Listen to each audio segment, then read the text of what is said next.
Assalamualaikum warahmatullahi wabarakatuh. Bismillahirrahmanirrahim. Alhamdulillahirabbil alamin. Wassalatu wassalamu ala asyrofil anbiya'i wal mursalin sayyidina wa maulana Muhammadin wa ala alihi wa sahbihi ajma'in. Kepada yang terhormat Bapak Kepala Sekolah SD Negeri 2 Jatiati, Bapak Ismail SPD yang kami hormati, Bapak Ibu Guru SD Negeri 2 Jatiati, yang kami hormati Bapak Komite Sekolah SD Negeri 2 Jatiati.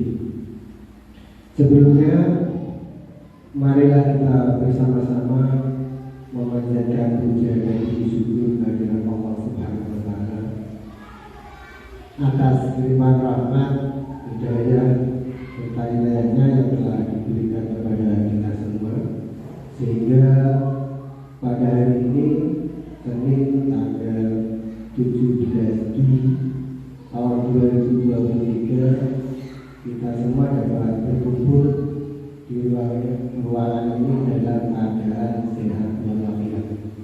Selanjutnya, selawat serta salam senantiasa kita haturkan kepada junjungan kita Nabi Agung Nabi Muhammad SAW yang kita tunggu-tunggu syafaatnya di sisi yang mulia. Bapak Ibu yang saya hormati, izinkan kami di sini untuk memandu atau membacakan susunan acara pada kegiatan di pagi hari ini. Untuk acara yang pertama adalah pembukaan. Acara yang kedua adalah pemaparan materi tentang diskriminasi budaya positif di sekolah. Acara ketiga adalah tanya jawab, dan acara yang keempat adalah penutup. Untuk mempersingkat waktu, marilah kita buka acara kegiatan hari ini dengan bacaan basmalah bersama-sama. Bismillahirrahmanirrahim. Terima kasih. Untuk acara kedua adalah pemaparan materi. Pemaparan materi diskriminasi budaya positif yang akan disampaikan oleh Bu Rofika. Kepada Bu Rofika kami persilakan.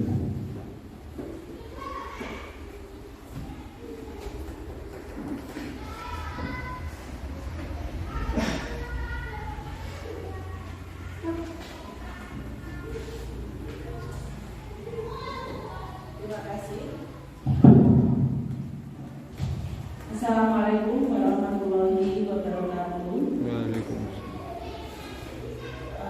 Yang saya hormati Bapak Ismanto selaku Kepala SD Negeri 2 Jatiati, yang saya hormati Bapak Ramijan selaku Komite SD Negeri 2 Jatiati, yang saya hormati Bapak Ibu Guru SD Negeri 2 Jatiati. Pertama-tama, ya, marilah kita panjatkan puji syukur kehadirat Allah Subhanahu wa Ta'ala karena pada pagi hari ini kita diberikan nikmat sehat, ya, nikmat sempat, ya, sehingga pada hari ini kita bisa melaksanakan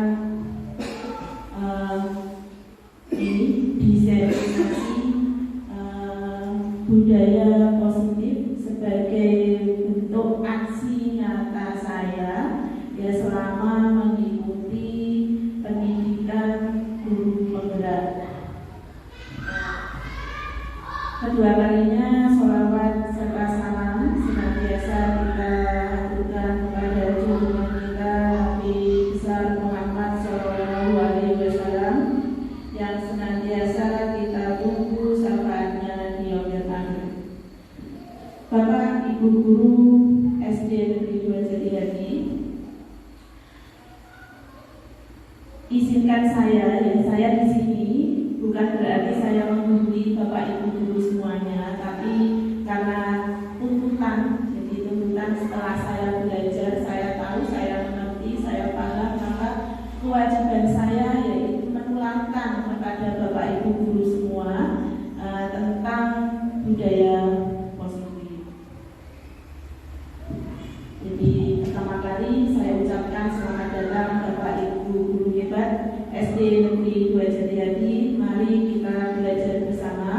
berkolaborasi, saling mendukung demi mewujudkan disiplin positif di sekolah kita tercinta. Sebagai informasi, jadi untuk pendidikan guru penggerak, ini saya ikut angkatan 8. Jadi nanti masih ada angkatan 9, angkatan 10 dan seterusnya. Maka dari itu Bapak Ibu guru nanti kedepannya bisa untuk mendaftar ya. Jadi masih ada kesempatan di angkatan 9 dan angkatan 10. Angkatan 10 sudah dibuka kemarin tanggal 17 hari ini ya 17 Juli ya. Jadi nanti Pak Tek, Pak Tain, Pak Pendi, Bu Yuni, Bu Iin, kalau Pak Marino belum ya sudah lewat. Jadi yang batas usianya maksimal 50 tahun. Jadi yang kurang dari 50 tahun monggo untuk segera mendaftar. Untuk modul, jadi ini saya sudah menyelesaikan satu modul, yaitu modul 1. Di dalam modul 1 ini ada 4 modul. Modul 1.1 ini tentang filosofi Ki Hajar Dewantara. Kemudian 1.2 tentang nilai dan peran guru penggerak.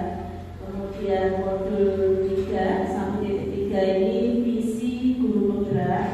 Yang terakhir modul 1.4 tentang budaya politik. Di antara keempat modul ini itu saling terkait ya. Jadi intinya mempunyai tujuan yang sama, yaitu mewujudkan profil pelajar Pancasila.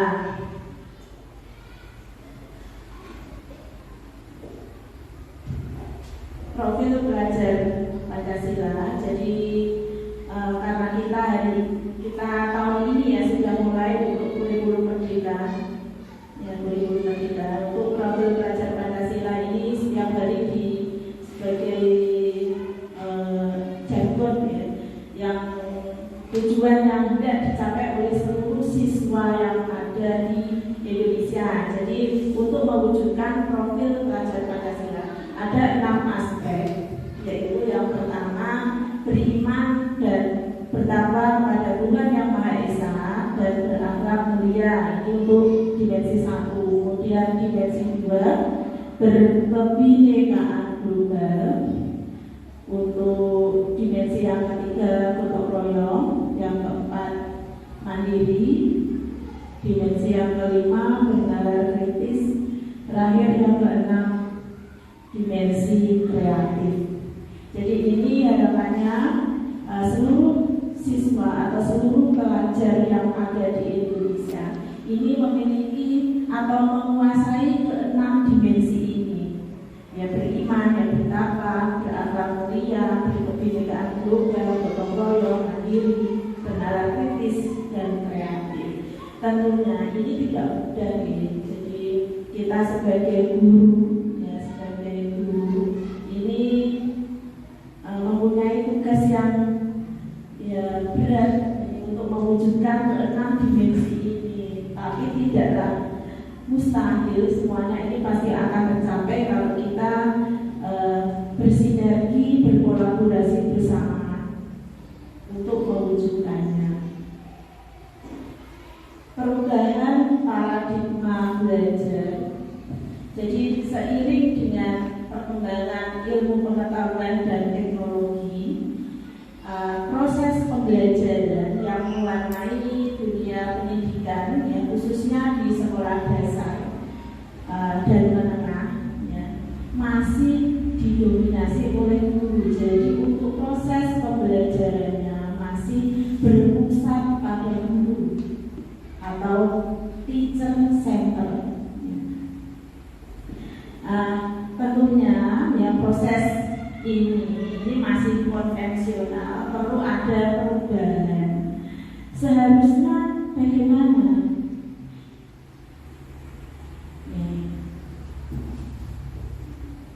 Seharusnya pembelajaran itu berpusat pada siswa atau student center.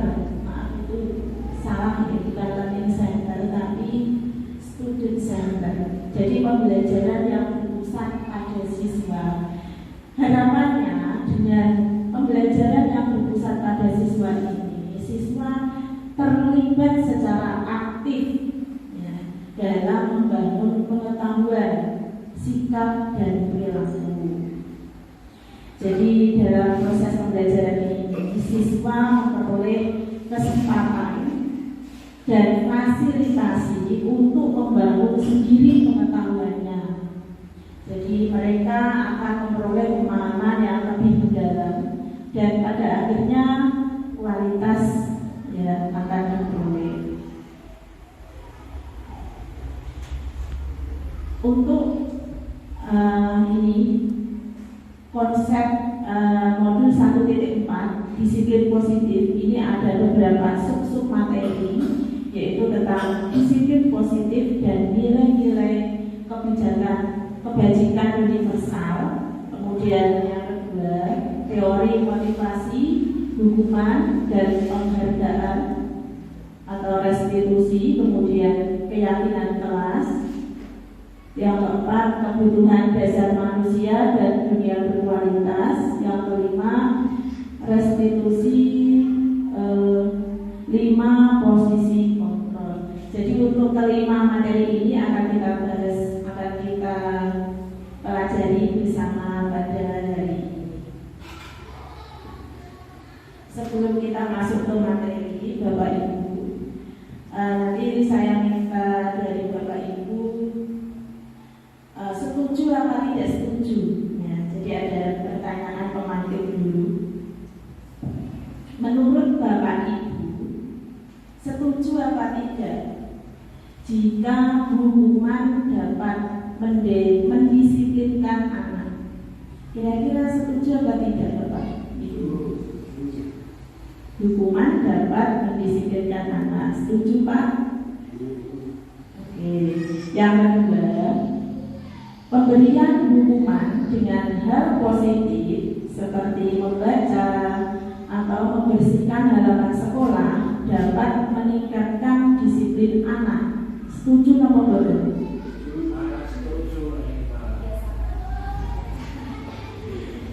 Oke. Yang ketiga, memberi penghargaan dapat meningkatkan motivasi belajar anak. Setuju atau tidak? Ya, tidak apa-apa. Mungkin saya ingin tahu alasannya dulu dari Pak Mariono. Hukuman dapat mendisiplinkan anak. Tadi Pak Mariono setuju alasannya apa Pak?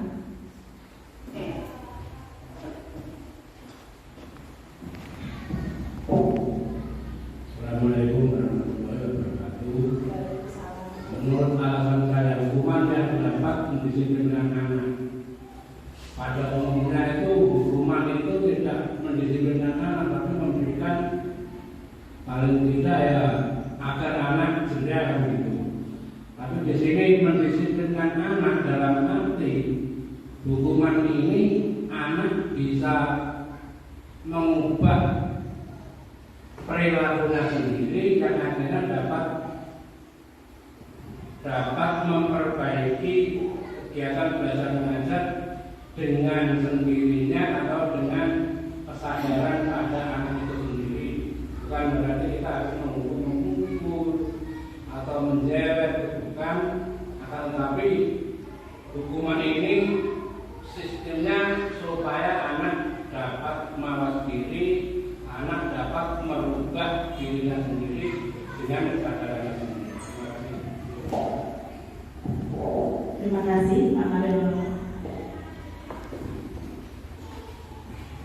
Tadi Pak Mariono setuju hukuman dapat mendisiplinkan anak. Alasannya tadi apa Pak? Supaya anak dapat mawas diri dan dapat memperbaiki perilakunya sendiri.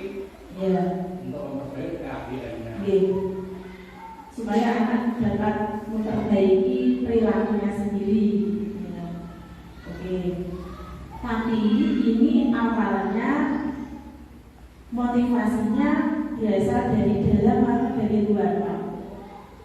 Ya, dari dalam. hukuman. Ya motivasi awalnya kan dihukum dulu, hukum supaya anak disiplin. Jadi motivasinya dari luar atau dari dalam? Dari luar kalau motivasi. Ya dari luar dulu, dari luar. Oke. Kemudian kalau yang kedua, pertanyaan kedua, pemberian hukuman dengan hal positif seperti membaca atau membersihkan halaman sekolah dapat meningkatkan disiplin anak. Kalau ini hukumannya dengan hal yang positif, ya membaca, kemudian membersihkan halaman sekolah atau membersihkan WC, ini dapat meningkatkan disiplin sekolah, disiplin anak. Setuju atau buat tadi jawabannya? Sangat setuju. Sangat setuju. Oke, alasannya sama gitu dengan tadi, tapi ini bedanya kalau yang pertama tadi hukuman. Hukuman itu cenderungnya negatif. Kemudian yang kedua dihukum dengan hal yang positif, dikoresi, ya dikoresi namun. Nah ini. Kemudian yang ketiga, memberi penghargaan. Ini dapat meningkatkan motivasi belajar anak. Tapi juga setuju, karena dengan penghargaan anak akan termotivasi. Oke, Bapak dan Ibu perlu diketahui bahwa pemberian motivasi yang bersifat eksternal itu sebaiknya dihindari. Oke, alasannya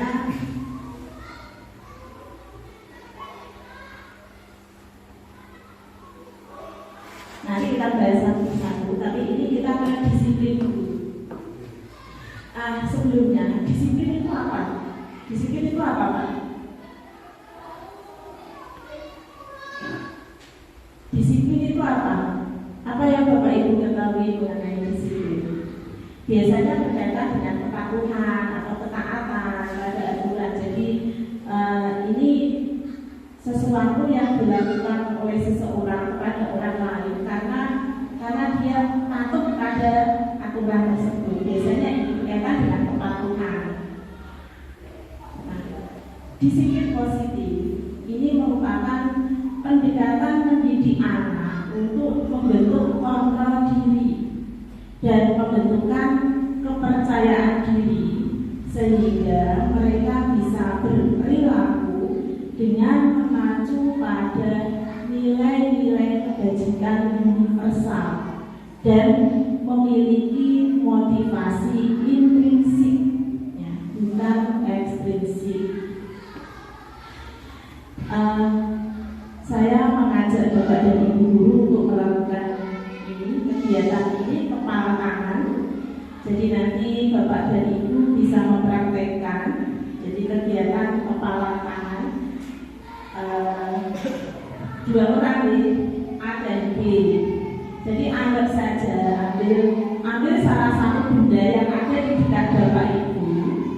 Kemudian anggap bahwa benda tersebut sangat berharga untuk Anda. Kemudian letakkan di salah satu tangan Anda dan genggam, ya, dengan segala daya, ya, membentuk kepala. Kemudian orang yang kedua ini akan mencoba dengan sekuat tenaga dengan berbagai cara untuk meminta Anda memberikan benda tersebut. Ya, orang yang kedua ini bisa membujuk, mengancam, menghardik, merayu, menyuap apa saja agar dapat membuka kepalan tangan. Ya, silakan Bapak dan Ibu praktekkan. Ambil benda apa saja yang ada di dekat Bapak Ibu, boleh kertas, boleh pulpen, boleh HP atau apa. Kemudian digenggam. Orang kedua, mungkin Bu Yuni sama Bu Iin mungkin praktek dulu. Bu Yuni pegang kertas, Bu Iin yang meminta supaya genggamannya ini dilepaskan. Coba Bu Iin bisa maju.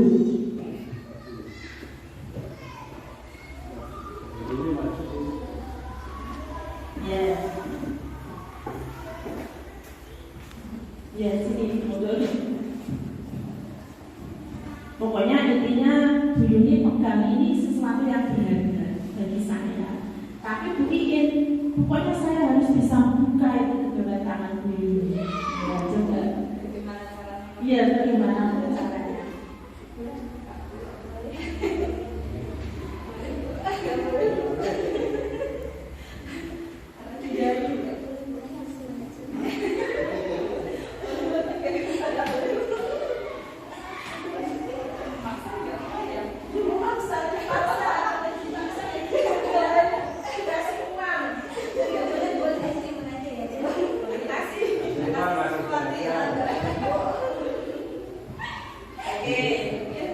Ya, berarti Bu Yuni boleh apa tidak itu genggam tangannya dibuka? Kalau sesuatu yang berharga jadi bagi kita, otomatis kita tidak akan memperbolehkannya.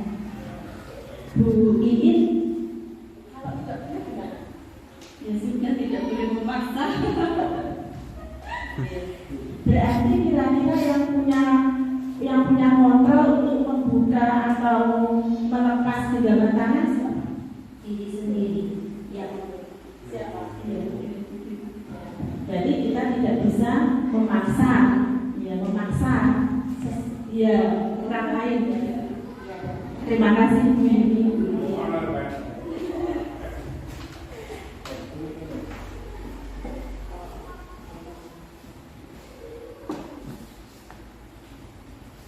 Jadi ini perubahan paradigma teori kontrol atau teori pilihan.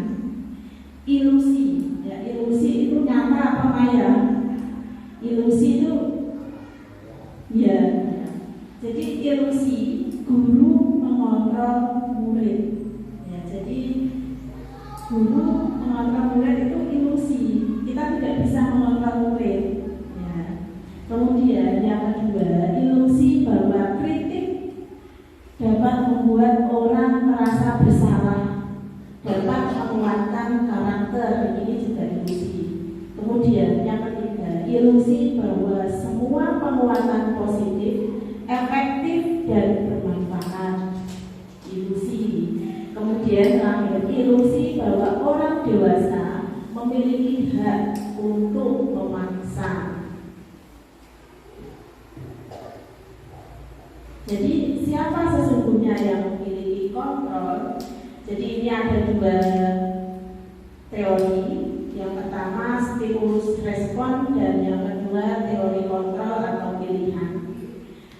Menurut teori stimulus respon, kita mencoba mengubah orang agar berpandangan sama dengan kita. Nah, ini cenderungnya negatif ya. Yang kedua, teori kontrol atau teori pilihan. Kita berusaha memahami pandangan orang lain tentang dunia. Nah, kita berusaha untuk memahami. Ya, kalau orang lain itu punya dunia berkualitas, impian mereka sendiri. Kemudian, yang kedua, menurut teori stimulus respon, perilaku buruk dilihat sebagai suatu kesalahan. Dalam teori kontrol, bahwa semua perilaku memiliki tujuan, baik itu positif maupun negatif perilakunya. Jadi pasti punya tujuan. Kemudian yang ketiga, orang lain bisa mengontrol saya. Ternyata hanya Anda yang bisa mengontrol diri Anda sendiri.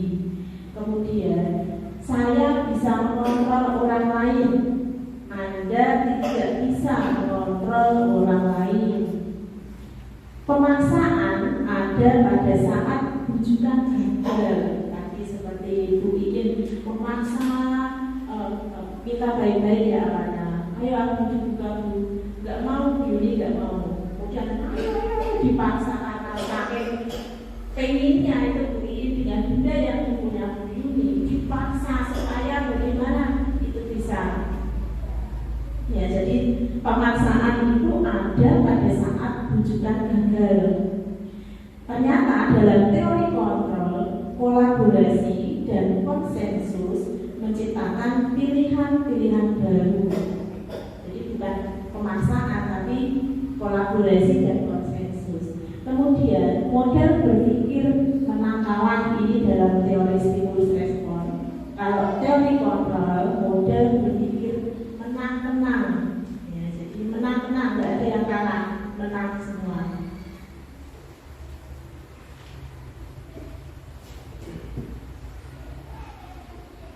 Teori kontrol ini menurut Dr.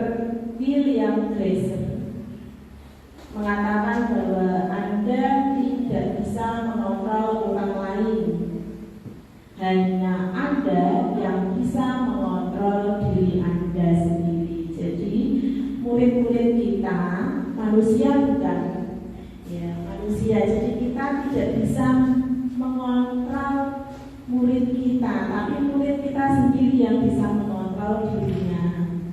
Kemudian semua perilaku memiliki tujuan. Jadi perilakunya ini bisa positif, bisa negatif. Kalau kita menemukan, ya seandainya murid kita berperilaku negatif, bocah kok ada muang, buang, dan lain sebagainya, pasti dia punya tujuan melakukan hal tersebut. Ya. Kemudian model berpikir menang-menang. Ya. Jadi dalam teori kontrol atau teori pilihan ini tidak ada yang kalah, ya tidak ada yang kalah, semuanya menang. Kemudian kolaborasi dan konsensus menciptakan pilihan-pilihan baru. Realitas atau kebutuhan kita berbeda. Kita berusaha memahami pandangan orang lain tentang dunia. Ya, jadi semua orang memiliki gambaran yang berbeda. Jadi jangan samakan dunia kita dengan dunia orang lain, perspektif kita dengan perspektif orang lain, cita-cita kita dengan cita-cita orang lain. Jadi semua orang punya pandangan sendiri-sendiri dan kita harus bisa memahaminya. Oh iya, ternyata orang lain seperti itu. Jadi disiplin, ya, kalau disiplin tadi menurut kebanyakan orang diartikan sebagai ketaatan atau kepatuhan pada satu peraturan. Jadi menurut ini William Glasser, ya, disiplin itu belajar kontrol diri dengan menggali potensi kita agar tercapai tujuan mulia, yaitu sesuatu yang menjadi seseorang yang kita inginkan berdasarkan nilai-nilai yang kita hargai.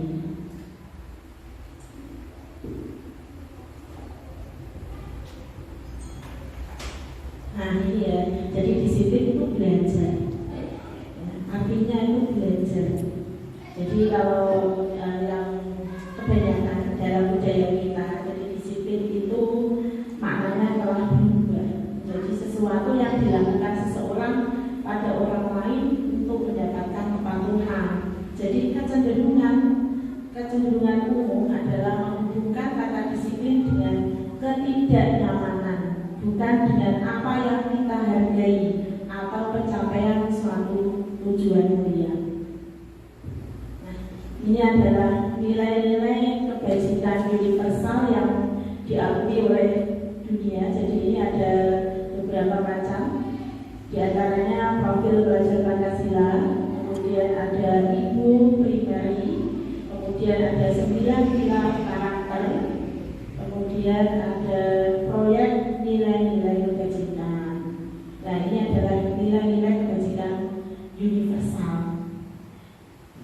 Jadi kalau ya sudah dibuat satu kesepakatan bahwa nilai kebajikan yang ingin dicapai oleh pelajar di seluruh Indonesia adalah profil pelajar Pancasila. Yang kedua hari ini mengenai keyakinan kelas. Keyakinan kelas itu merupakan kesepakatan kelas yang dibuat berdasarkan nilai-nilai kebajikan universal tanpa memandang ras, suku, agama yang diyakininya. Jadi nanti harapannya dengan diseminasi yang saya lakukan hari ini, Bapak dan Ibu membuat keyakinan kelas yang ada di kelas masing-masing. Jadi setiap kelas itu mempunyai keyakinan, ya, keyakinan. Jadi antara mulai kelas 1 sampai kelas 6 itu di dalam kelasnya itu terpanjang keyakinan kelas.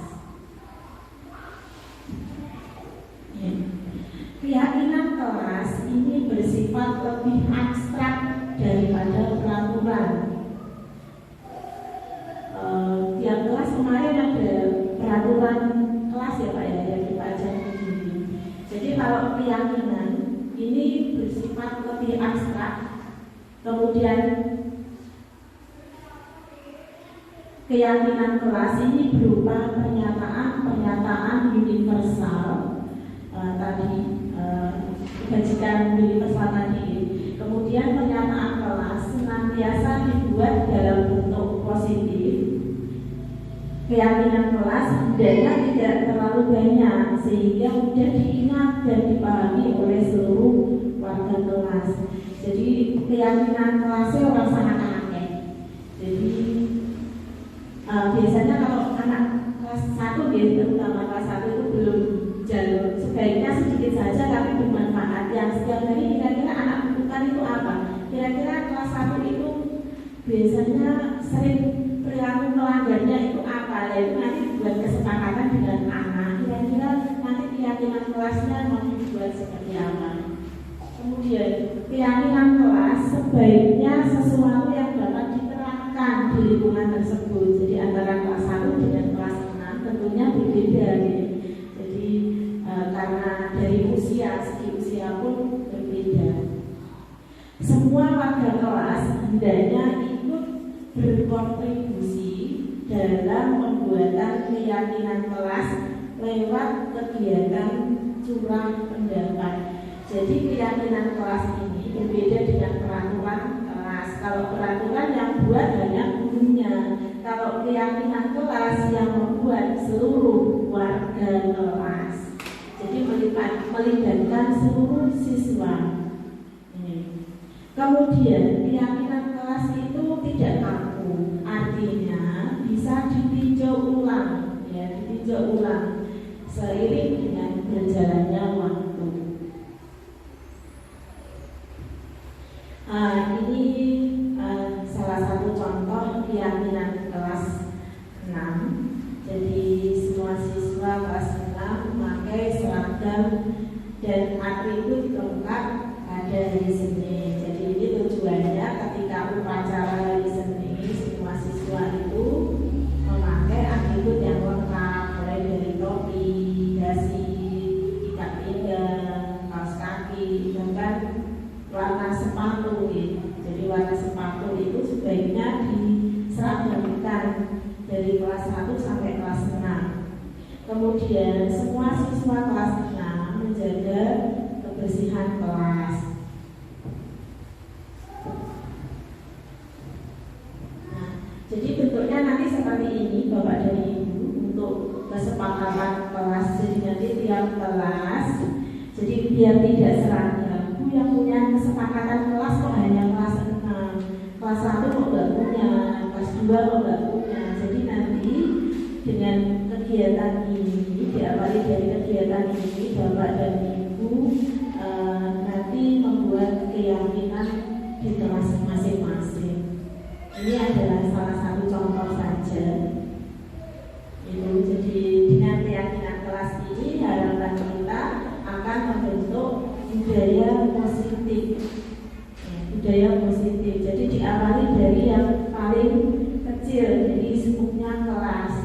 Jadi kalau kelasnya sudah terbentuk budaya positif, nanti sekolahnya, ya, lingkungan sekolahnya seperti yang lebih luas lagi juga otomatis akan terbentuk. Tentunya ini memerlukan kolaborasi atau kerjasama dari seluruh pihak. Tidak hanya satu guru, 2 guru, tapi harus seluruhnya. Ya, jadi ada persamaan persepsi, biar tidak nanti siswa bingung, kok saya diperlakukan berbeda dengan kelas yang lain. Gitu. Jadi nanti saya ngajar ini, kelas yang lainnya tidak, otomatis kan nanti terjadi ketimpangan. Jadi siswa pun akan itu mikir, kok gurunya kok tidak kompak. Jadi kita sepakati, jadi nanti tiap kelas punya ya, dengan kegiatan ini tiap kelas mempunyai keyakinan kelasnya masing-masing.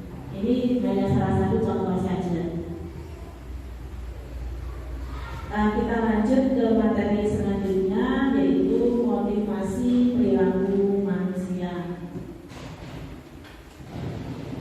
Jadi kebanyakan orang berperilaku ya, itu ada motivasi yang mendasarinya. Jadi ada 3 motivasi. Yang pertama, untuk menghindari ketidaknyamanan atau hukuman. Ya, jadi motivasinya orang berbuat sesuatu itu karena itu. Yang pertama, untuk menghindari ketidaknyamanan atau hukuman. Ini rata-rata anak-anak ya, anak-anak mengerjakan PR. Ya, motivasinya apa? Ya, supaya tidak dihukum oleh gurunya, supaya tidak dimarahi oleh ibunya. Nah itu. Jadi motivasinya masih bersifat eksternal. Ya, jadi pada motivasi yang ini, apa yang akan terjadi apabila saya tidak melakukannya? Kemudian motivasi yang kedua, untuk mendapatkan imbalan dari orang lain atau institusi. Ya, apa yang akan saya dapatkan apabila saya melakukannya? Ini juga dari eksternal. Kemudian yang ketiga, untuk menghargai diri sendiri. Saya akan menjadi orang seperti apa bila saya melakukannya. Ini yang bersifat internal. Motivasi yang pertama ini untuk menghindari ketidaknyamanan atau hukuman. Ini adalah motivasi tingkat terendah dari motivasi perilaku manusia. Biasanya orang yang memiliki motivasi ini perilakunya untuk menghindari hukuman atau ketidaknyamanan. Ya, jadi bertanya apa yang akan terjadi apabila saya tidak melakukannya. Jadi sebenarnya mereka sedang menghindari permasalahan yang mungkin muncul dan berpengaruh pada mereka secara fisik, psikologis, maupun tidak terpenuhinya kebutuhan mereka bila mereka tidak melakukan tindakan tersebut. Ya, jadi ini tadi ya biasanya anak-anak motivasinya ini ya untuk menghindari hukuman. Ya pasti ini kalau saya mengerjakan PR nanti biar tidak dihukum Pak Man, disuruh lari keliling lapangan misalkan. Nah ini motivasi yang paling rendah ini. Yang kedua, ini untuk mendapatkan imbalan atau penghargaan dari orang lain. Ini lebih tinggi di atas yang pertama tadi. Jadi orang yang berperilaku dengan motivasi ini akan bertanya apa yang akan saya dapatkan bila saya melakukannya. Jadi mereka melakukan tindakan tersebut untuk mendapatkan pujian dari orang lain yang menurut mereka penting dan mereka letakkan dalam dunia berkualitas mereka. Mereka juga melakukan sesuatu untuk mendapatkan hadiah, pengakuan atau imbalan. Jadi kalau anak memiliki motivasi ini, kalau tidak ada hadiahnya, mereka tidak akan melakukannya. Itu. Jadi ini juga kurang pas. Yang ketiga, ini untuk menjadi orang yang mereka inginkan dan menghargai diri sendiri dengan nilai-nilai yang mereka percaya. Maka gunanya keyakinan kelas itu apa? Ya ini. Jadi orang dengan motivasi ini akan bertanya, akan menjadi orang seperti apa bila saya melakukannya. Mereka melakukan sesuatu karena nilai-nilai yang mereka yakini dan hargai. Dan mereka melakukannya karena mereka ingin menjadi orang yang melakukan nilai-nilai yang mereka yakini tersebut. Nah, ini adalah motivasi yang membuat seseorang memiliki disiplin positif karena motivasi berperilakunya bersifat internal, bukan eksternal. Jadi dorongan dari dirinya sendiri, bukan dari luar. Jadi kalau hukuman, penghargaan tadi dari luar. Harapannya setelah anak yakin dengan apa yang menjadi keyakinannya, ini menurut Diajar Dewantara akan menjadi anak yang merdeka. Nah ini maka dibentuklah kurikulum merdeka. Tujuannya ini supaya anak merdeka Merdeka itu seperti apa? Merdeka itu artinya tidak hanya terlepas dari perintah, akan tetapi cakap buat pemerintah diri sendiri. Jadi ada maupun tidak ada gurunya, anak-anak tetap punya motivasi ya untuk belajar.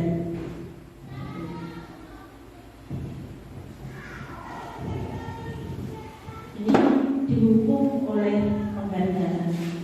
Jadi penghargaan berlaku sama dengan hukuman. Jadi antara penghargaan dan hukuman itu kedudukannya sama. Dalam arti meminta atau membujuk seseorang melakukan sesuatu untuk memenuhi suatu tujuan tertentu dari orang yang meminta atau membujuk. Dorongannya eksternal dan akan ada faktor ketergantungan. Itu jadi tadi kalau anak terbiasa menerima penghargaan, dikasih penghargaan dalam artian di sini hadiah ya, dikasih hadiah. Kalau tidak ada hadiah, anak tidak akan termotivasi ya gitu.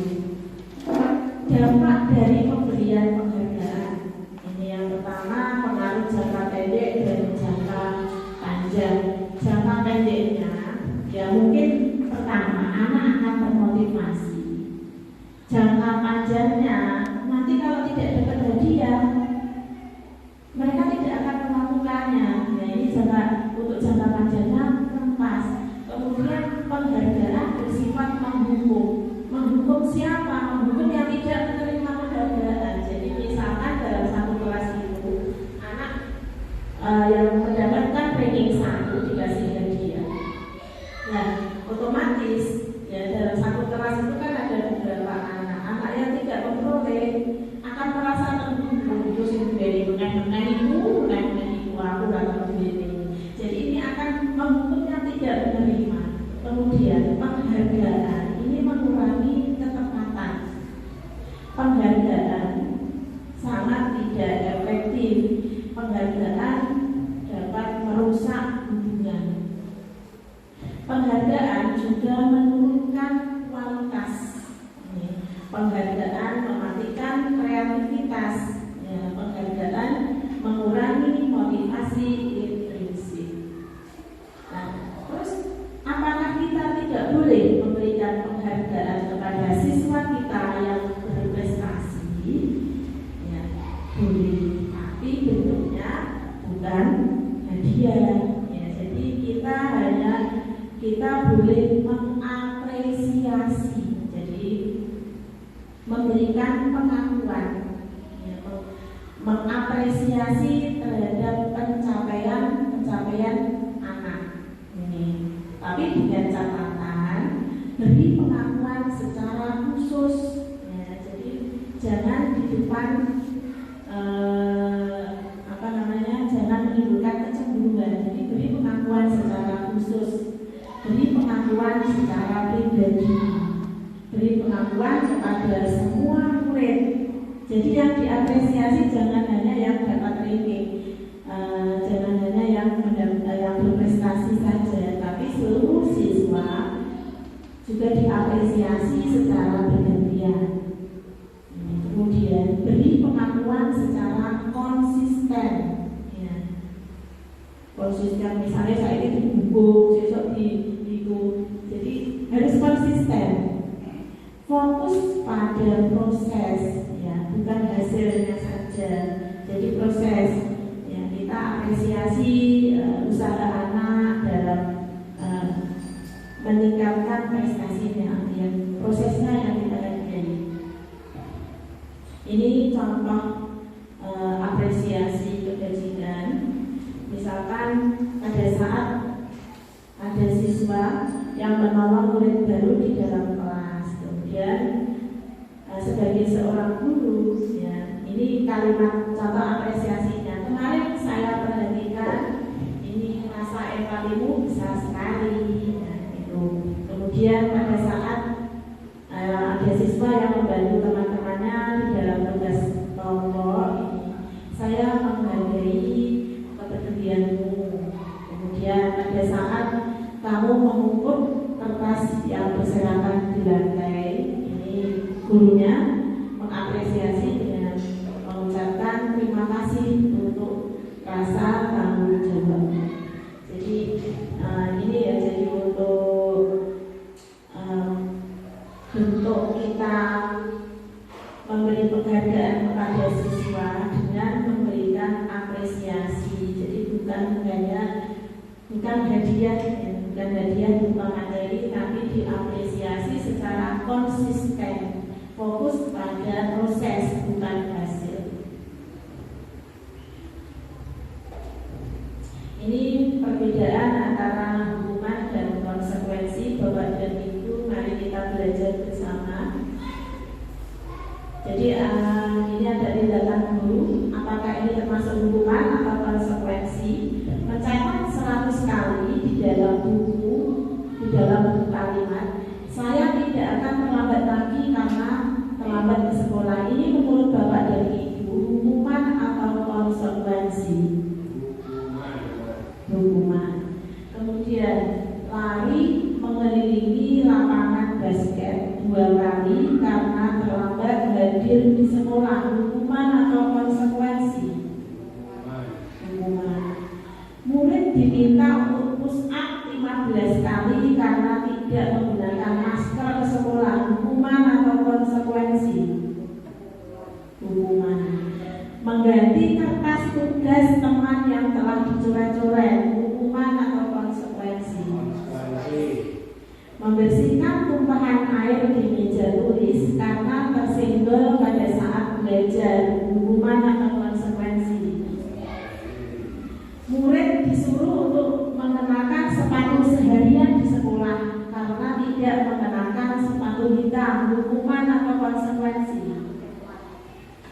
Lari mengelilingi lapangan basket 2 kali karena terlambat 10 menit untuk pelajaran PJOK, hukuman atau konsekuensi? Hukuman. Yang salah tidak ada ini. Yang terakhir ya, jadi lari mengelilingi lapangan basket 2 kali karena terlambat 10 menit untuk pelajaran PJOK. Jadi ini siswa pelajaran PJOK karena kan fisik ya, pelajaran PJOK itu materinya. Ini termasuk konsekuensi.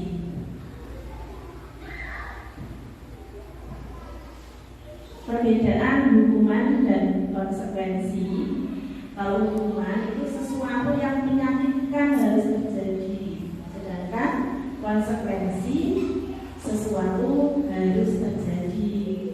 Kemudian hukuman membuat anak sakit fisik maupun hati untuk jangka waktu yang lama, sedangkan konsekuensi membuat anak merasa tidak nyaman dalam jangka waktu pendek. Hukuman akan membuat anak membenci kedisiplinan, sedangkan konsekuensi anak menghargai disiplin. Hukuman bersifat paksaan, sedangkan konsekuensi stimulus tambahan. Hukuman mendorong anak menyakiti diri sendiri, sedangkan konsekuensi mendorong anak agar mudah menyesuaikan diri. Hukuman merupakan konsep diri yang buruk, ya, sedangkan konsekuensi konsep diri yang baik. Hukuman anak belajar untuk menyembunyikan kesalahan, sedangkan konsekuensi anak belajar untuk mematuhi peraturan. Hukuman dampaknya marah, rasa bersalah, dipermalukan, merasa tidak dihargai, sedangkan konsekuensi kehilangan hak, dibuat tidak nyaman, diasingkan untuk sementara waktu. Jadi baik hukuman maupun konsekuensi juga dua-duanya kurang pas. Nah, ada solusinya, nanti kita bahas. Bapak dan Ibu mungkin pernah mempunyai pengalaman dihukum oleh gurunya ketika dulu menjadi siswa. Ada yang mengalami, Mas Pendi mungkin dulu pernah dihukum nggak oleh gurunya ketika sekolah? Pak Tek dihukum apa Pak Tek? Karena terlambat sekolah disuruh lari mengelilingi lapangan 5 kali.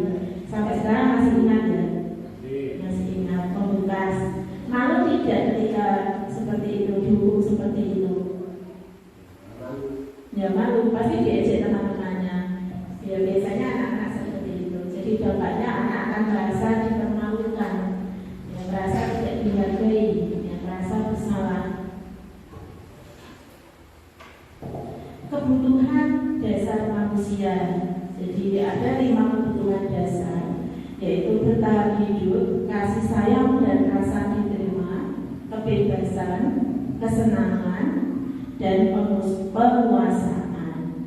Dari kelima kebutuhan dasar manusia ini, kelima-limanya harus terpenuhi.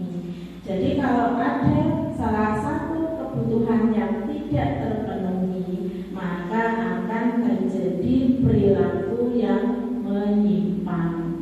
Sebagai seorang guru, kita harus memahami, kita harus mengerti kebutuhan-kebutuhan dasar murid-murid kita.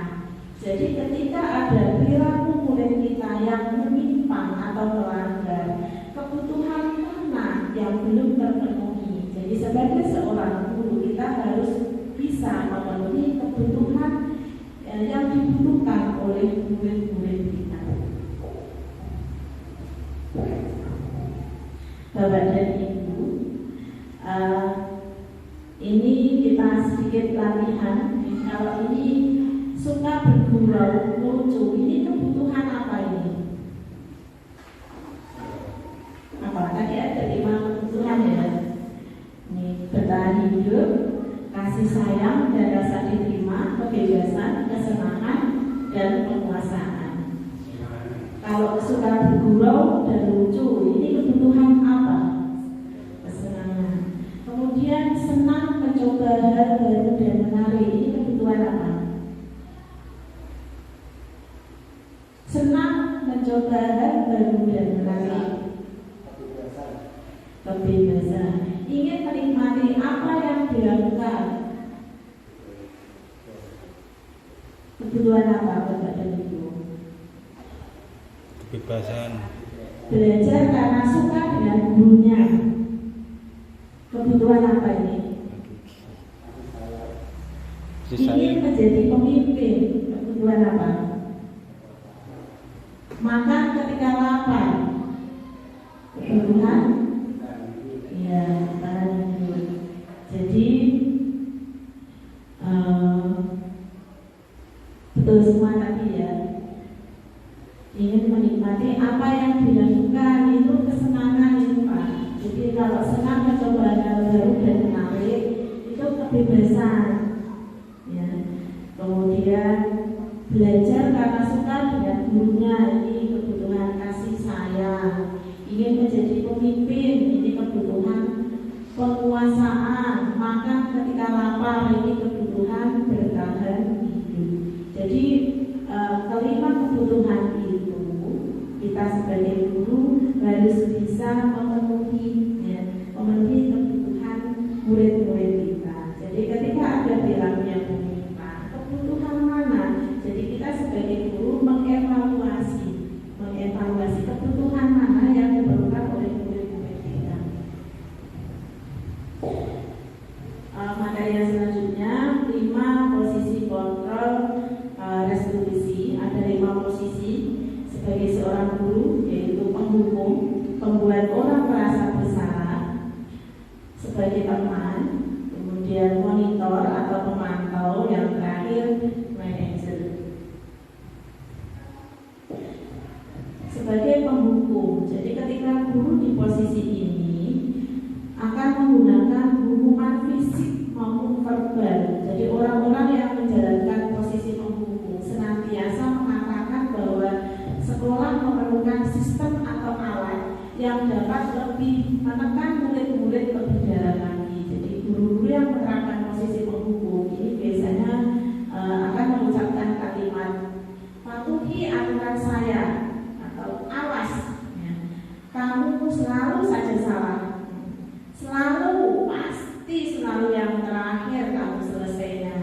Nah, jadi guru seperti ini senantiasa percaya hanya ada satu cara, yaitu caranya sendiri ya, caranya guru tersebut.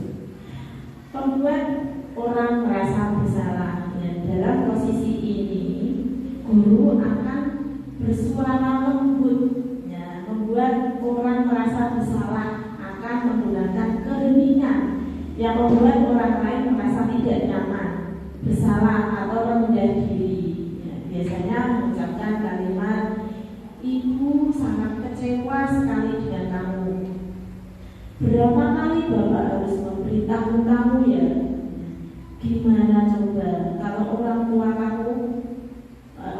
tua kamu tahu kamu berbuat begini?" Ya, jadi pada posisi ini ya murid akan memiliki penilaian diri yang buruk tentang diri mereka, sehingga murid merasa tidak berharga.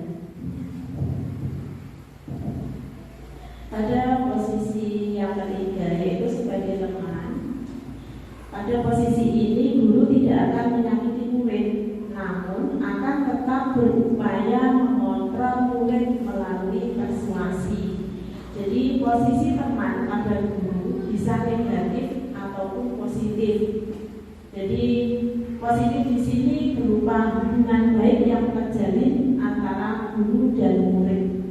Ya, guru di posisi teman menggunakan hubungan baik dan humor untuk mempengaruhi seseorang. Mereka biasanya akan menggunakan kalimat, ayo bantulah demi Bapak ya.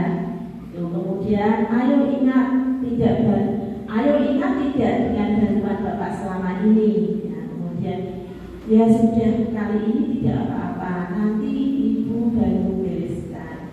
Jadi ini yang hal menarik dari posisi teman adalah bila suatu saat guru tersebut tidak membantu, maka murid akan kecewa dan berkata, "Saya pikir Bapak itu teman saya." Ya, jadi murid itu merasa kecewakan dan tidak mau berusaha lagi.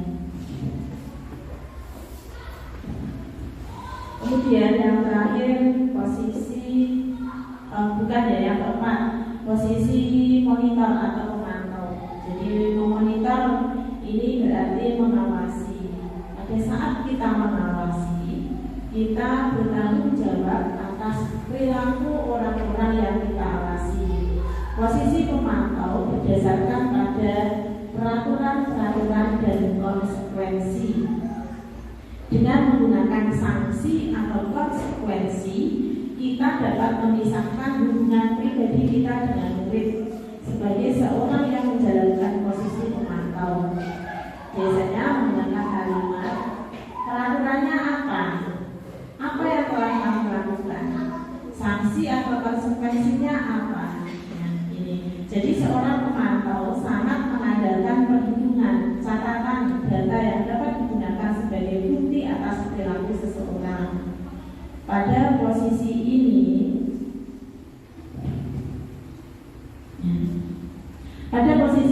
akan menggunakan slip catatan data cek. Ya, jadi posisi monitor sendiri berawal dari teori stimulus respon yang menunjukkan tanggung jawab guru dalam mengontrol murid.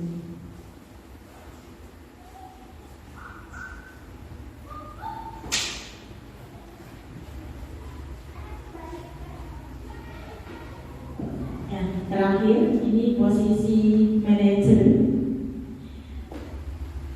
Manajer adalah posisi mentor di mana guru berbuat sesuatu bersama dengan murid, mempersilahkan murid mempertanggungjawabkan perilakunya, mendukung murid agar dapat menemukan solusi atas permasalahannya sendiri. Seorang manajer telah memiliki keterampilan di posisi teman maupun pemantau, dan dengan demikian bisa jadi di waktu-waktu tertentu kembali pada kedua posisi tersebut bila diperlukan.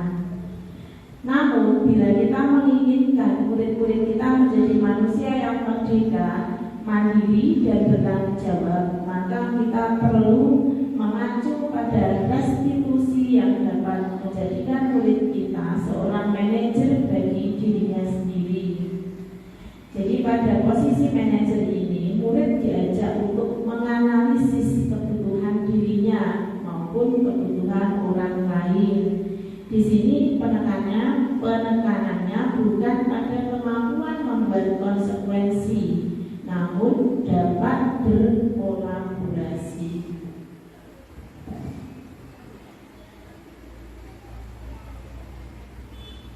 Ya, jadi dapat berkolaborasi dengan murid bagaimana memperbaiki kesalahan yang ada.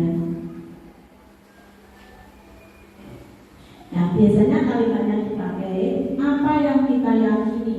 Ya, jadi mengembalikan kepada keyakinan kelas yang telah disepakati. Apakah kamu meyakininya? Jika kamu meyakininya, apakah kamu bersedia memperbaikinya?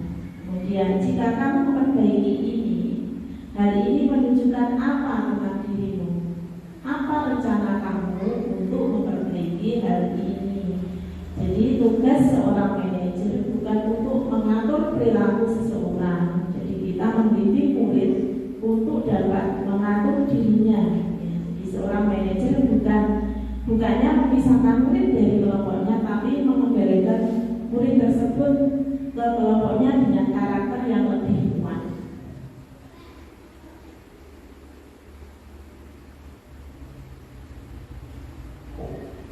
Kurang jelas nih. Jadi ini dibuat satu tabel tentang 5 posisi kontrol guru. Jadi sebagai penghukum dan pembuat merasa bersalah ini akan menciptakan identitas gagal. Ya.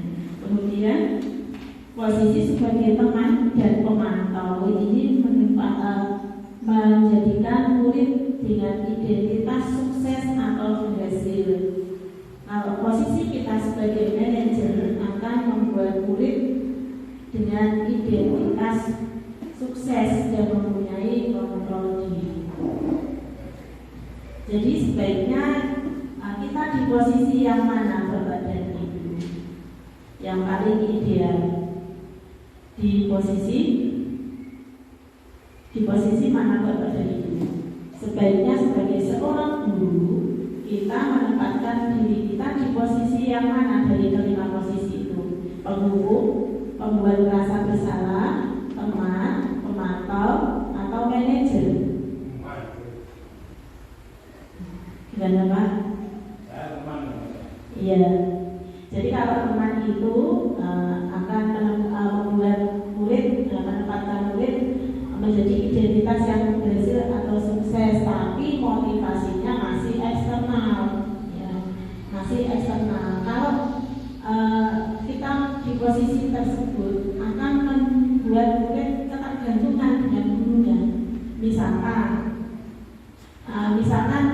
Pak Mariono membuat menerapkan sesuatu ke anak ini. Ketika Pak Mariono tidak hadir, ya, dan digantikan guru yang lain, siswa tersebut tidak mau melakukannya karena tidak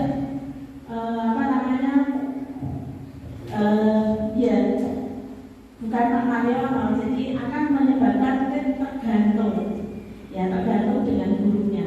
Kalau kita memposisikan sebagai teman saja, apakah kita tidak boleh? Ya boleh, ya, boleh saja. Tapi yang paling ideal kita berada di posisi manajer.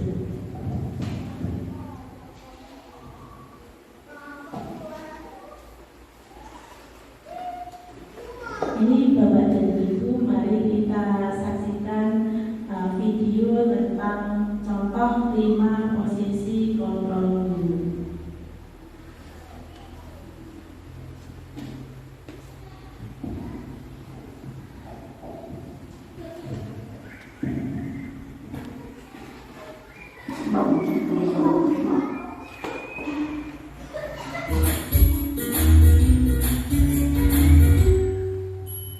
Salam bahagia Ibu dan Bapak Guru hebat. Dalam penerapan disiplin positif restitusi, salah satu program yang dikembangkan adalah 5 posisi kontrol. 5 posisi kontrol dalam restitusi adalah proses perjalanan seorang pendidik agar dapat mengenali dirinya. Pada video kali ini, kita akan membahas tentang 5 posisi kontrol yang dikembangkan oleh Diane Dawson dan contoh penerapannya.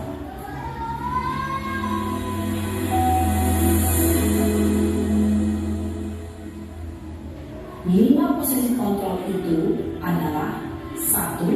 Posisi penghukum, 2. posisi pembuat merasa bersalah. 3. Posisi teman. 4. Posisi pemantau atau monitor. Dan 5. Posisi manajer. Untuk lebih memahami kelima posisi tersebut, mari kita saksikan kasus Naren yang terlambat hadir 20 menit di sekolah dan melihat bagaimana kelima posisi kontrol dalam menghadapi masalah tersebut.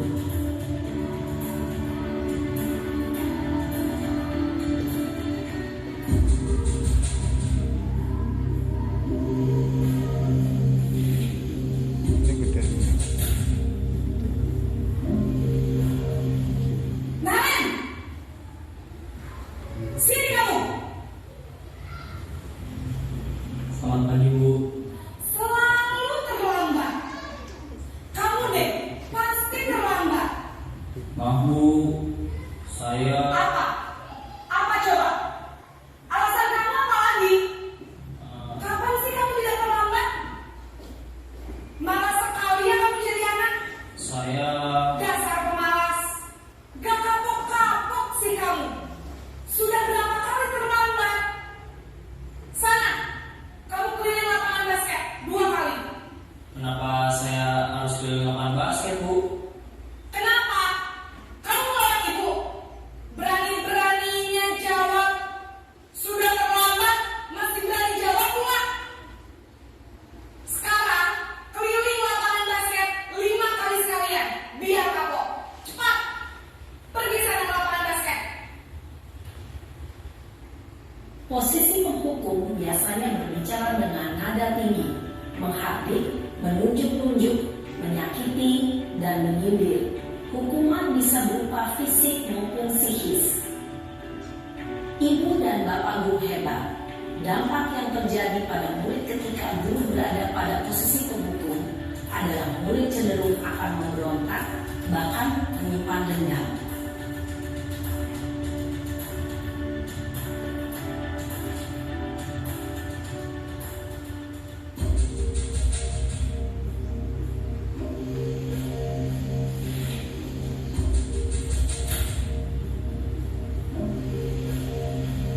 Naren!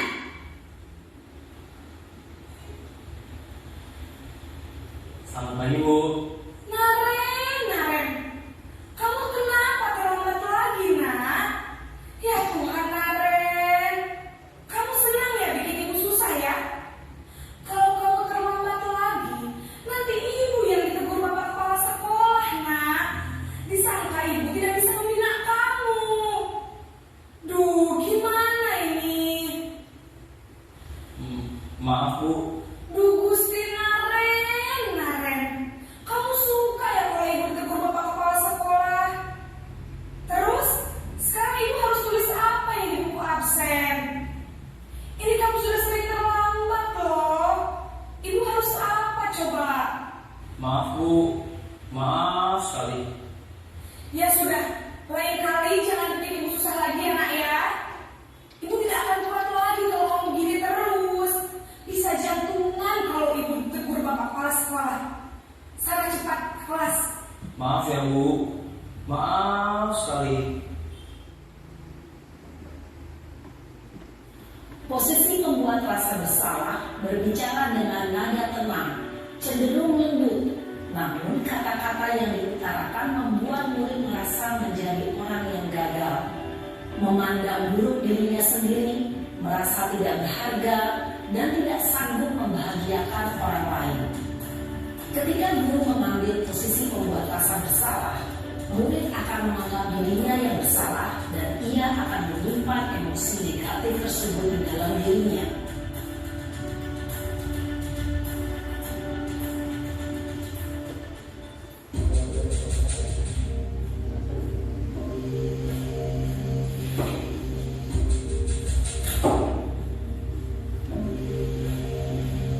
Naren!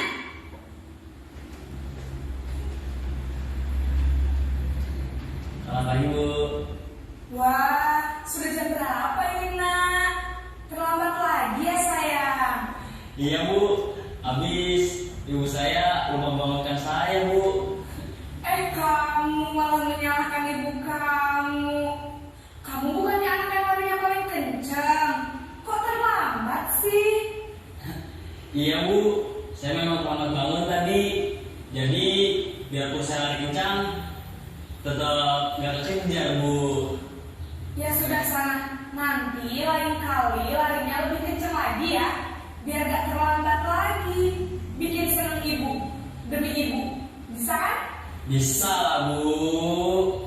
Ya sudah sana masuk kelas, ibu beresin urusan absen kamu. Kamu ini ada saja. Dalam posisi teman, guru berbicara dengan nada suara ramah, akrab, cenderung bersenda gurau untuk menjaga suasana tetap santai. Murid akan merasa senang, aman, dan akrab dengan guru. Identitas yang tercipta adalah identitas sukses atau berhasil. Namun, perlu diingat, karena ini masih dorongan eksternal, maka ada faktor ketergantungan dari murid kepada orang tertentu. Di sini guru aksennya, sehingga di lain waktu murid bisa berperilaku baik, namun hanya kepada orang-orang tertentu saja.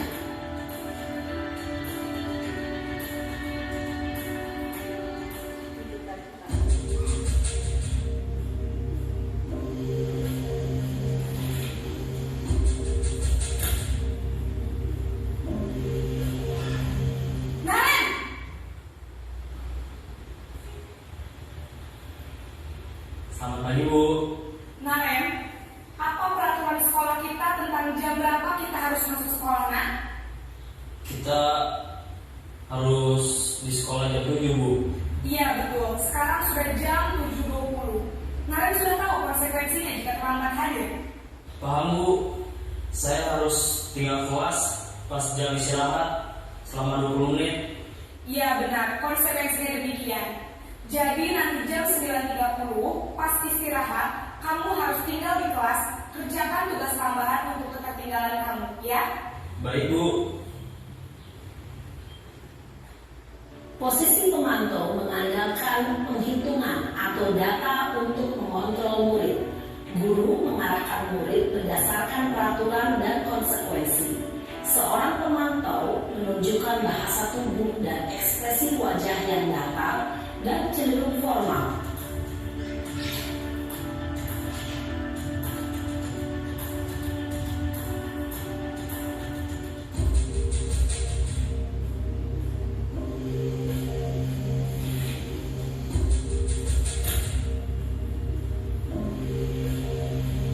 Naren!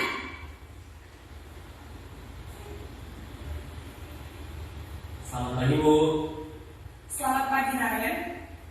Maaf Bu, saya terlambat. Iya, sekolah masuknya jam 7, sekarang sudah jam 7.20. Jadi sekarang bagaimana nih, Naren? Maaf Bu, saya lupa setel alarm saya semalam. Baiklah, menurut kamu, keyakinan sekolah yang mana yang perlu kamu tingkatkan? Menghargai diri sendiri dan orang lain mungkin ya Bu. Setuju. Jadi, apakah Naren meyakini prinsip saling menghormati tersebut? Iya Bu, saya meyakininya. Apakah Naren bersedia memperbaiki masalah keterlambatan ini? Bersedia Bu. Bagaimana kamu akan memperbaiki masalah keterlambatan ini? Saya akan coba untuk tidak lupa menyetel alarm saya Bu. Baik, kalau Naren lupa menyetel alarm di rumah, ada orang yang kira-kira bisa bantu mengingatkan tidak? Ada Bu, kakak saya, Kak Emma. Ada lagi selain Kak Emma? Selain Kak Emma, ada ibu saya. Baik, jadi yang mengingatkan Naren adalah Kak Emma dan ibu kamu ya? Kira-kira akan mulai setel alarm kapan nih, Naren? Setelah pulang sekolah, akan segera saya lakukan. Baik, jadi Naren akan setel alarm untuk bangun besok pagi dan akan diingatkan oleh kakak dan ibunda Naren ya. Ada lagi yang mungkin perlu dilakukan, Naren, agar tidak terlambat bangun lagi? Tidak ada Bu. Baik, Naren, terima kasih untuk kerjasama kamu. Sekarang kamu perlu kembali ke kelas untuk belajar. Baik Bu, terima kasih. Posisi manajer adalah posisi kontrol yang disarankan untuk membimbing murid memiliki sikap disiplin yang positif, yaitu murid yang mandiri, bertanggung jawab, dan dapat memecahkan masalah. Tujuan dari posisi ini adalah agar murid dapat berefleksi atas tindakannya. Guru akan dengan tulus memberikan pertanyaan-pertanyaan bermakna, sehingga membuat murid dapat belajar dari kesalahannya dan mencari sebuah solusi untuk menyelesaikannya. Ibu dan Bapak guru hebat seperti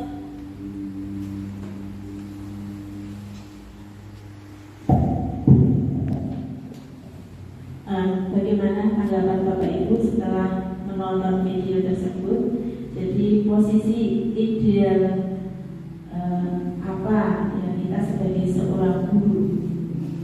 Sebaiknya kita di posisi sebagai manajer.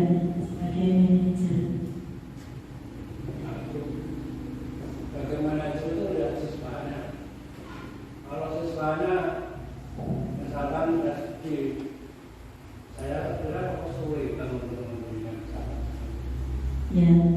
Ya disesuaikan dengan kondisi muridnya Pak. Ya itu tadi kan teorinya seperti itu, tapi dalam prakteknya kita sesuaikan dengan kondisi siswa kita. Ya intinya kalau kita di posisi manajer, kita cukup mengingatkan anak ke keyakinan yang sudah disepakati. Jadi keyakinan kelas kita apa?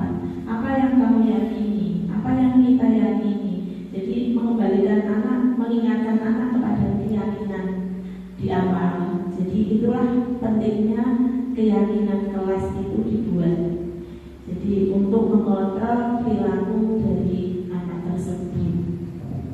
Betul Pak. Yang terakhir ini restitusi.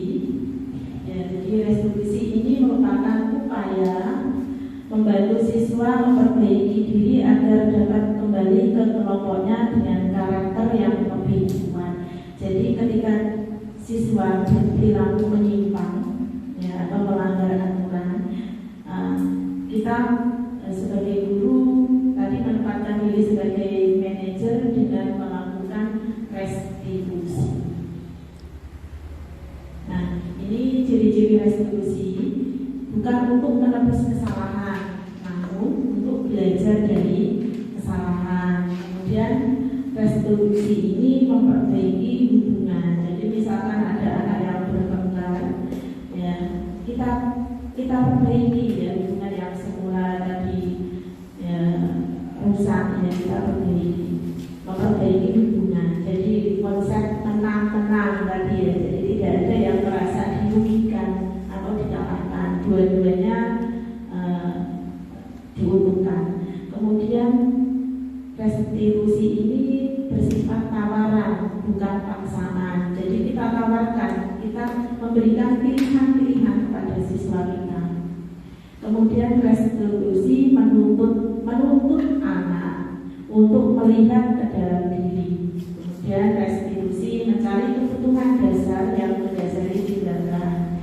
Kebutuhan apa yang dibutuhkan oleh anak? Ya, jadi kenapa dia berperilaku menyimpang? Berarti ada kebutuhan dasar yang belum terpenuhi. Jadi dengan adanya restitusi ini kita bisa mencari tahu kebutuhan yang dibutuhkan oleh anak. Kemudian restitusi diri adalah cara yang paling baik. Restitusi fokus pada karakter, bukan tindakan. Kemudian restitusi fokus pada solusi. Terakhir, restitusi mengembalikan murid yang berbuat salah pada kelompoknya. Ya, jadi tadi kan ada dua pilihan hukuman, konsekuensi ya. Jadi yang terakhir restitusi. Jadi kalau restitusi ini yang ya untuk sementara ini ya yang paling bagus kita terapkan ke anak. Jadi bukan dengan hukuman, bukan dengan konsekuensi, tapi dengan restitusi. Untuk restitusi ini ada langkah-langkahnya yang disebut dengan segitiga restitusi. Jadi ada 3 langkah. Yang pertama menstabilkan identitas, kemudian 2 validasi tindakan yang salah, 3 menanyakan keyakinan. Ketika anak berperilaku menyimpang, jadi kita lakukan 3 tahapan ini. Yang pertama menstabilkan Jadi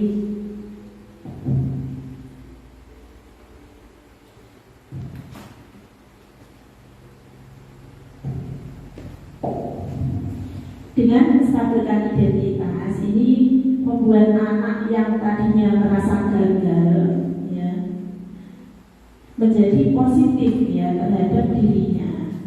Dengan biasanya kalimat yang diucapkan, berbuat salah itu hal yang manusiawi, tidak ada manusia yang sempurna. Bapak Ibu juga pernah buat kesalahan, kita pasti bisa menyelesaikan permasalahan ini. Bapak Ibu tidak tertarik untuk mencari tahu siapa yang benar, siapa yang salah. Jadi Bapak Ibu lebih tertarik untuk menyelesaikan masalah. Kalau kamu menyalahkan dirimu sendiri terus-menerus, apakah kamu bersikap baik pada dirimu sendiri? Jadi ini contoh-contoh kalimat yang diucapkan ketika kita berada di tahap menstabilkan identitas. Kemudian yang kedua, tahap validasi tindakan yang salah. Jadi setelah tadi distabilkan ya, emosinya diredam dulu. Ya, kita langkah selanjutnya adalah memvalidasi tindakan yang salah. Jadi biasanya pada tindakan ini ya, guru akan mengatakan, kamu bisa saja kan melakukan hal yang lebih buruk, tapi kamu tidak melakukannya. Kamu pasti punya alasan mengapa melakukannya. Apa yang penting bagi kamu? Kamu boleh tetap berusaha menjaga sikap itu, tapi tambahkan sikap yang lain, yang baru.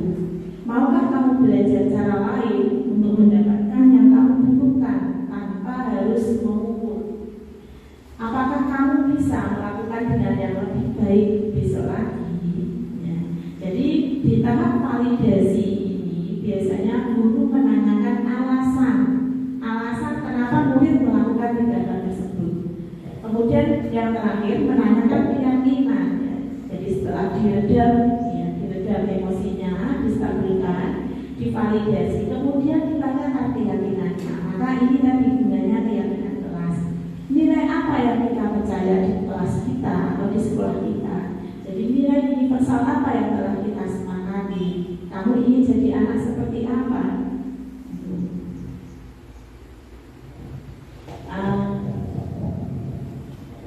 Mungkin itu untuk pemaparan materi pada hari ini, Bapak dan Ibu. Selanjutnya adalah tanya jawab. Tanya jawab ya. Silakan dari Bapak dan Ibu yang mau bertanya atau mau menanggapi dari pemaparan materi tadi.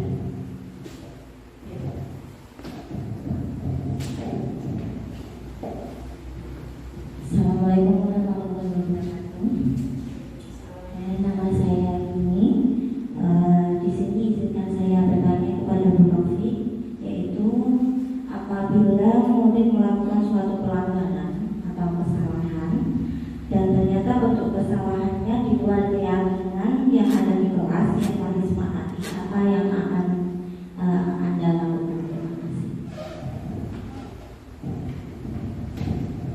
Terima kasih Bu Yuni, pertanyaannya menarik sekali. Jadi anak itu kan beragam, punya kebutuhan dasar yang beragam pula. Misalkan ya kita sudah membuat keyakinan kelas, tapi dalam keyakinan kelas itu tidak mencantumkan kesalahan yang dibuat oleh anak. Ya. Jadi misalkan anak berbuat yang menyimpang, tapi tidak ada di keyakinan kelas tersebut, apa yang kita lakukan untuk melakukan restitusi itu? Bapak dan Ibu, untuk keyakinan kelas ya, keyakinan kelas itu bukan bersifat saklek ya. Jadi keyakinan kelas bisa diperbarui seiring dengan berjalannya waktu. Jadi bisa dirubah sesuai dengan kondisi kelas. Itu ini. Jadi keyakinan kelas itu bisa dirubah setiap saat disesuaikan dengan kondisi siswa-siswa kita. Jadi tidak saklek. Itu ada pertanyaan lagi atau ada yang mau menanggapi? Pak Mayor.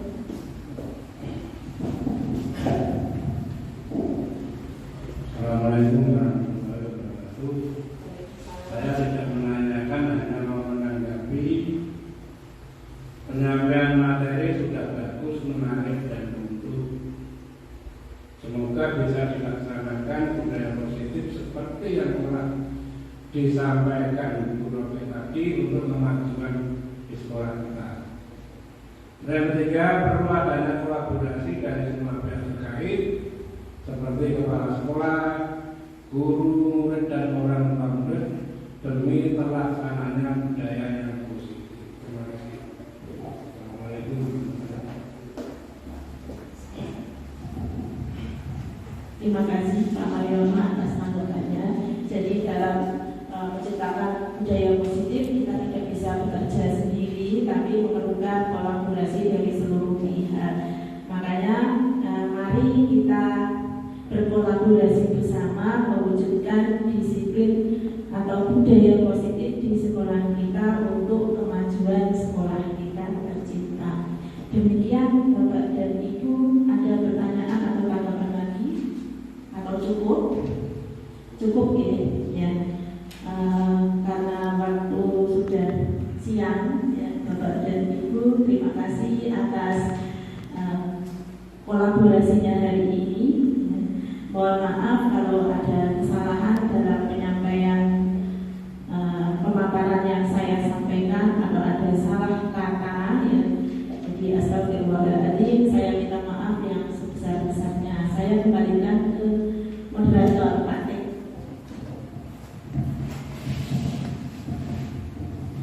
Terima kasih. Pemaparan materi desifikasi budaya yang positif saya kira materi yang luar biasa. Semoga materi ini bisa diterapkan di sekolah dan kita semua sebagai Bapak Ibu guru bisa memposisikan sebagai manajer. Nah, tadi telah disampaikan Bu Rofi, posisi yang paling bagus yang tidak menjadi sana itu adalah sebagai manajer. Semoga saja kita bisa memposisikan sebagai manajer. Saya kira dari kami kalau ada kurang lebihnya saya mohon maaf. Wassalamualaikum warahmatullahi wabarakatuh. Assalamualaikum warahmatullahi wabarakatuh.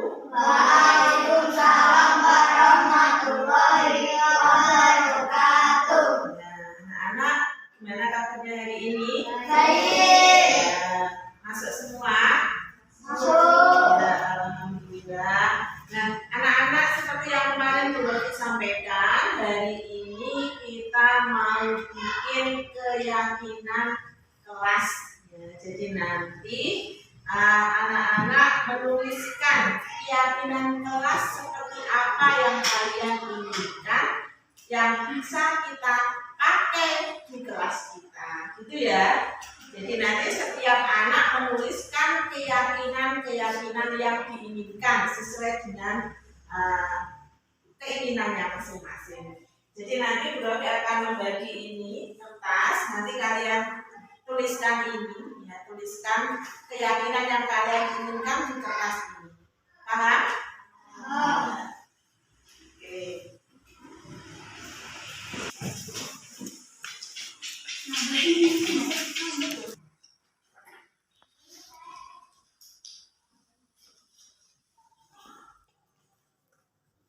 Ditulis sesuai dengan keyakinannya masing-masing.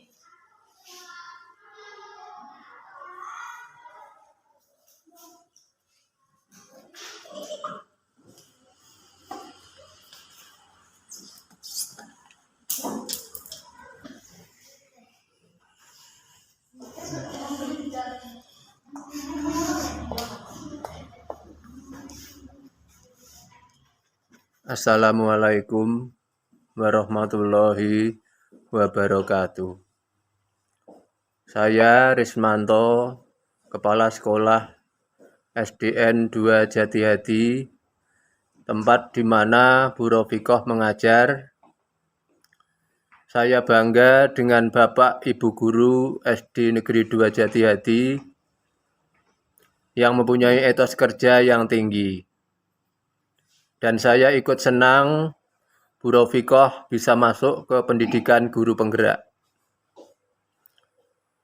Diseminasi yang telah Bu Rofiqoh lakukan sebagai bentuk pengimbasan aksi nyata dalam program guru penggerak. Mudah-mudahan dengan diseminasi yang telah dilakukan akan membawa perubahan positif terkait budaya positif yang ada di sekolah dan meningkatkan motivasi seluruh warga sekolah untuk melaksanakan disiplin positif. Demikian yang bisa saya sampaikan. Terima kasih. Wassalamualaikum warahmatullahi wabarakatuh. Assalamualaikum warahmatullahi wabarakatuh. Saya Sumaryono, rekan sejawat dari Bu Rofiqoh di SDN 2 Jatihati.